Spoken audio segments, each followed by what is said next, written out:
ওরা বলছে এত টাকা দেবো, কেসটা তুললেন না। আমরা ওই 5 জনেরই ফাঁসি চাই। আমার মেয়ের যেটা যেছে ওইটাকে আপনারা টাকা দিয়ে ফেরত করে দেবেন বলেন। পুলিশের উপর কতটা আস্থা ভরসা? পুলিশের উপর বেশি ভরসা আছে।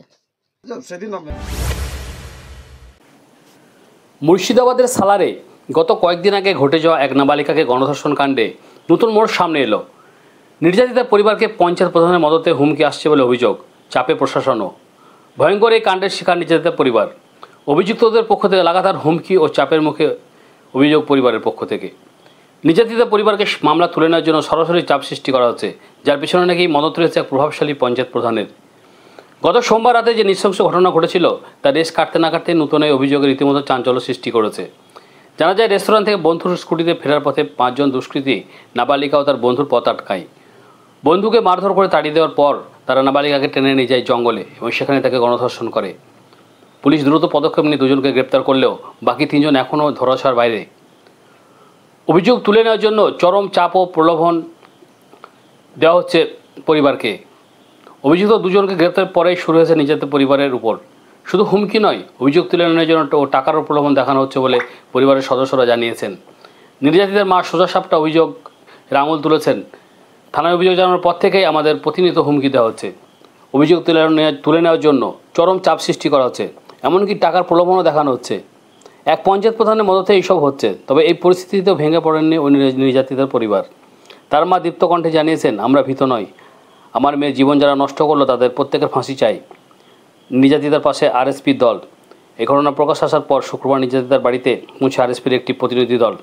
তারা দীর্ঘক্ষণ পরিবারের সঙ্গে কথা বলেন এবং এই কঠিন সময়ে তাদের পাশে থাকার আশ্বাস দেন। দলের পক্ষ থেকে দ্রুত পলাতক অভিযুক্তদের গ্রেপ্তারের দাবি জানিয়ে সালার থানায় একটি স্মারকলিপি জমা দেওয়া হয়েছে। আরএসপি জেলা সম্পাদক নফেল মোহাম্মদ শফিউল্লাহ বলেন, নির্যাতিতার পরিবারের উপর নানাভাবে হুমকি ও চাপ সৃষ্টি করা হচ্ছে। এক পঞ্চায়েত প্রধানও এই ঘটনার সঙ্গে জড়িত বলে নির্যাতিত পরিবার জানাচ্ছেন। নাবালিকা পরিবারের ভয়ের পরিবেশ তৈরি হয়েছে, তাই প্রশাসনের উচিত অবিলম্বে এই পরিবারের নিরাপত্তা বিষয়ে সচেতন থাকা এবং কঠোর পদক্ষেপ নেওয়া।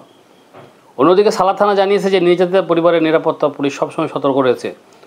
নির্যাতিতার পরিবারের নিরাপত্তা বিষয়ে এই চাঞ্চল্যকর মামলায় সুবিচার দিতে পারে কি না এখন সেটা দেখার বিষয়। আমরা সালারবাসী গত কয়েকদিন ধরেই আমরা আলোচনা সমালোচনার মধ্য দিয়ে শুনছি যে একটা অত্যন্ত নিন্দনীয় দুর্ভাগ্যজনক ঘটনা আমাদের এই শান্ত সালারের বুকে ঘটে গেছে এবং সেই নির্যাতিত এবং ধর্ষিতা কিশোরীর যে বাড়ি, সেই পরিবারের সঙ্গে আমরা আমাদের দল আরএসপির পক্ষ থেকে আমরা সাক্ষাৎ করেছি এবং পরিবারের পাশে সব রকমভাবে পাশে থাকার আশ্বাস দিয়েছি এবং আমরা প্রয়োজনে আইনি পরামর্শ, আইনি সাহায্য করবারও আশ্বাস দিয়েছি।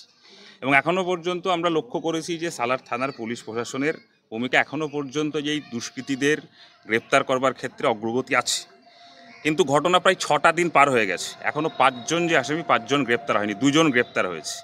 আমরা বড়বাবুর সঙ্গে দেখা করতে এসেছিলাম আমাদের দলের পক্ষ থেকে একটা স্মারকলিপি তুলে দিতে, যে এই নক্কারজনক ঘটনার সঙ্গে যারা যুক্ত, এই 5 জন দুষ্কৃতীকে যারা এখনও পর্যন্ত ফেরার আছে, অবিলম্বে তাদেরকে গ্রেপ্তার করতে হবে এবং দৃষ্টান্তমূলক শাস্তি দিতে হবে এবং এই শাস্তির ক্ষেত্রে কোনো রকম টালবাহানা চলবে না, এটা আমাদের দাবি ছিল।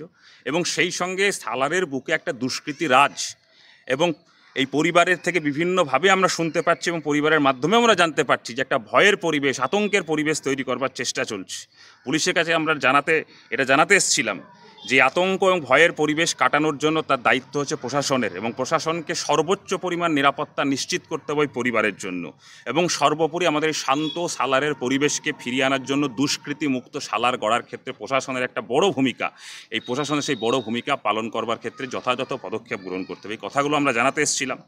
আমরা থানাতে এসে শুনলাম যে বড়বাবু নেই এবং এই ঘটনার নাকি ইনভেস্টিগেশন তদন্ত প্রক্রিয়ার কারণেই নাকি তিনি ফিল্ডে আছেন। ভালো কথা, এটা নিয়ে আমাদের কোনো দ্বিমত নেই। আমরাও চাই যত দ্রুততার সঙ্গে এই তদন্ত সম্পন্ন হোক এবং দোষীদেরকে গ্রেপ্তার করে একটা দৃষ্টান্তমূলক শাস্তি। এই ধরনের ঘটনা সালারের বুকে অতীতে কোনো দিন ঘটেনি। এখানে উপস্থিত আছেন 25 বছরের বিধায়ক, বামফ্রন্ট জমানার বামফ্রন্টের সরকার ছিল। আজকে যারা নেতৃত্ব দিচ্ছে তাদের সঙ্গে পার্থক্যটা এখানে প্রমাণ পাওয়া যায়। এই দুষ্কৃতী রাজ সালারের বুকে ছিল না। এই দুষ্কৃতী রাজকে মুক্ত করবার জন্য আমরা আমাদের এই আজকে ডেপুটেশনের মাধ্যমে আমরা ওসিকে জানাতে এসেছি এবং সেই সঙ্গে আপনাদের মাধ্যমে সালার এলাকার জনগণের কাছে করজোড়ে অনুরোধ করব, এই শাসক দলের মদতে যে দুষ্কৃতি রাজ সালারে তৈরি হয়েছে, এই দুষ্কৃতি রাজ মুক্ত করবার জন্য দলমত নির্বিশেষে এই দুষ্কৃতীদের বিরুদ্ধে রুখে দাঁড়াতে হবে। তা না হলে আমার ঘরের বোন, আপনার ঘরের বোন, কাউকে রক্ষা পাওয়া যাবে না। সেই কথাগুলো আজকে জানাতে এসেছি এবং আপনাদের মাধ্যমে সালারবাসীকে আমরা ঐক্যবদ্ধ হওয়ার কথা বলছি। আজকে নির্যাতিতার পরিবার এবং নির্যাতিতা কি বললেন, আপনি আপডেট পেলেন? নির্যাতিতার পরিবার একটা স্বাভাবিকভাবেই একটা এত বড় দুর্ঘটনার পরে তারা একটা অসহায় অবস্থার মধ্যে আছে। তাদের বক্তব্য খুবই স্পষ্ট যে নানাভাবে তাদেরকে প্রলোভন, নানাভাবে তাদেরকে হুমকি দেওয়ার যে চেষ্টা চলছে, সেই অপচেষ্টার বিরুদ্ধে তারা এখনও পর্যন্ত মেরুদণ্ড সোজা রেখে দাঁড়িয়ে আছে। তারা চাইছে দৃষ্টান্তমূলক শাস্তি এবং তারা খুব সাহসের সঙ্গে কথা বলছে যে আজকে তাদের পরিবারে হয়েছে, আগামী দিনে যেন সালার এলাকার কোনো পরিবারের সাথে না হয়, তার জন্য এমন একটা নজির তৈরি করতে হবে এই শাস্তির জন্য, এবং তার দায়িত্ব যেমন আমাদের সালারের জনগণের আছে এবং একই রকমের প্রশাসনেরও আছে, সে কথাটা তারা বলছে এবং তারা এখনও পর্যন্ত প্রশাসনের উপরে আস্থাশীল। কারা এই যে আপনি বললেন যে নির্যাতিতার পরিমাণ আতঙ্ক আছে, কারাই আতঙ্ক সৃষ্টি করছে? এই মুহূর্তে প্রশাসনের একাংশের মদতে বলতে পারেন, রাজ্যের শাসক দলের মদতে বলেন, যারা সালারে দুষ্কৃতি রাজ করে এসছে, যারা পঞ্চায়েতে ভোট লুট করে, যারা লোকসভায় মানুষকে ভোট দিতে দেয় না, সেই মানুষগুলো যারা বীর দর্পে ঘুরে বেড়ায়, জনগণের গণতান্ত্রিক অধিকার লুট করে, তারাই এই ধর্ষকদের পাশে আছে। তারাই এই ধর্ষকদের পাশে থাকার কারণে নির্যাতিতার বিচারকে প্রহসনে পরিণত করবার চেষ্টা করছে। রাজনৈতিক এই যে বিচার প্রক্রিয়া কি রাজনৈতিক প্রভাব পড়ার সম্ভাবনা আছে বলে মনে করেন আপনারা? দেখুন, একটা ঘটনা হচ্ছে কি, এখানে এখনও পর্যন্ত তদন্ত প্রক্রিয়া চলছে এবং কয়েকজনের নামে অভিযোগ হয়েছে, সেই অভিযোগের 2জন অ্যারেস্ট হয়েছে, এখনও 3জন বাকি আছে। বাকিদেরকে গ্রেপ্তার করতে হবে এবং প্রশাসনের একটা গুরুত্বপূর্ণ ভূমিকা আছে তাদের দৃষ্টান্তমূলক শাস্তি পাইয়ে দেওয়ার ক্ষেত্রে। সেই ঘটনার ক্ষেত্রে আমরাও সেই বিষয়ে নজর রাখবো, কারণ অরিজিনালি উপযুক্ত বিচার যদি না পাওয়ার ক্ষেত্রে যে টালবাহানা হয়, সে অতীতে আমরা এই রাজ্যের বিভিন্ন ঘটনার ক্ষেত্রে দেখেছি। আরজি করেন নির্যাতিতা বিচার পাইনি, কয়েকদিন আগে কসবা ল কলেজের ঘটনা বিচার পাইনি, বহরমপুরে এই পুজোর সময় একটা ঘটনা ঘটেছে, সে ঘটনার এখনও পর্যন্ত বিচার পাইনি। গোটা রাজ্য জুড়ে মমতা বন্দ্যোপাধ্যায়ের শাসনে প্রতিদিন আপনার ঘরের মা বোনেরা নির্যাতিত। ধর্ষকরা তৃণমূল কংগ্রেসের পতাকার তলায় প্রতিদিন মিছিলে মিটিংয়ে ঘুরে বেড়াচ্ছে, আর নির্যাতিতার চোখের জল প্রতিদিন বাংলার মাটিতে শুকিয়ে যাচ্ছে। সুতরাং এই তৃণমূল কংগ্রেসের শাসনে ন্যায় বিচার পাওয়াটা সত্যিই খুব কঠিন। আমরা আতঙ্কিত আছি ন্যায় বিচারের জন্য, কিন্তু আমরা আমাদের রাজনৈতিকভাবে এবং সালারের জনগণকে নিয়ে আমরা নিবিড়ভাবে লক্ষ্য রাখবো এবং আগামীতে যদি এই ন্যায় বিচার না হয়, একটা বৃহত্তর আন্দোলনের পথে আমরা এগোবো। এটা খুব দুর্ভাগ্যজনক এবং এর নিন্দা করার কোনো ভাষা নেই।